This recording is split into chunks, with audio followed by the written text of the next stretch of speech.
How does one creatively combine energia, energies, from alchemy and the tarot? In my first talk,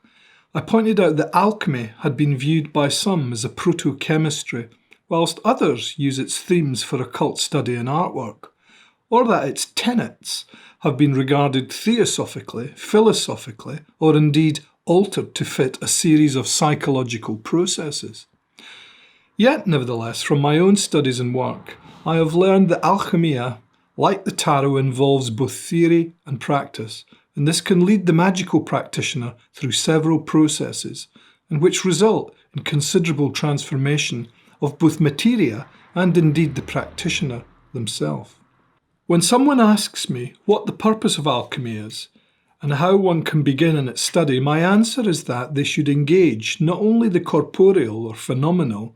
but also in that of the noumenal level, and whereby they can discover how to manipulate certain occult energia, energies. And thus, by gazing into the riddles of physis, nature, the initiate can unlock the dunamis, the powers, that are hidden in both plant and mineral structures. For it is through these occult powers, and indeed in the work carried out on certain occult materia, that we can gain information which can readily be transferred to the study and practice of many other esoteric subjects, including that of tarot, and from which we discover that not unlike digging into alchemy's mons philosophorum, the philosophical mountain, and participation in the golden game, one can then begin to unravel the initiatory structure of one's entire journey, and this can lead the initiate to the mastery of greater self-knowledge, hence gnosis. To begin a study of the tarot, I usually suggest to students that a useful modern construct, and one that provides a general aid memoir in the magical arts, and one that has featured as a central symbol for many initiatory orders, and which subsequently led many a student to obtain that of a much clearer understanding of the structural significance of the 78 tarot designs. This information is provided in that primal glyph and framework known as the Kabbalistic Tree of Life, or Etz Chaim.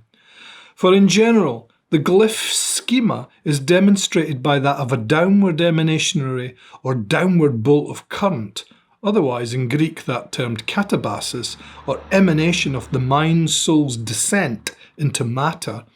that is, in the powers represented on the tree, from 1 through to 10. Or glyphed by the ace to 10,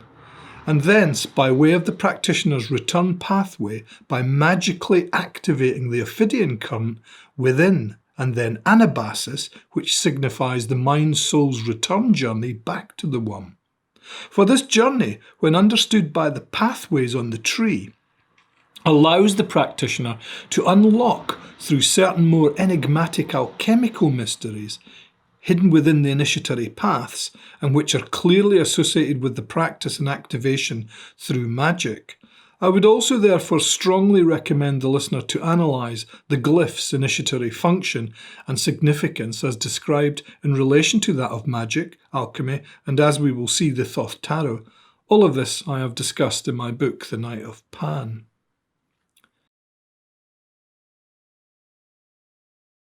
Listeners to our previous lectures on Nox Pan and the Typhonian Atavism series will be aware that the dispersed husks that are originally associated with the shattered vessels of the subconscious Cliffoth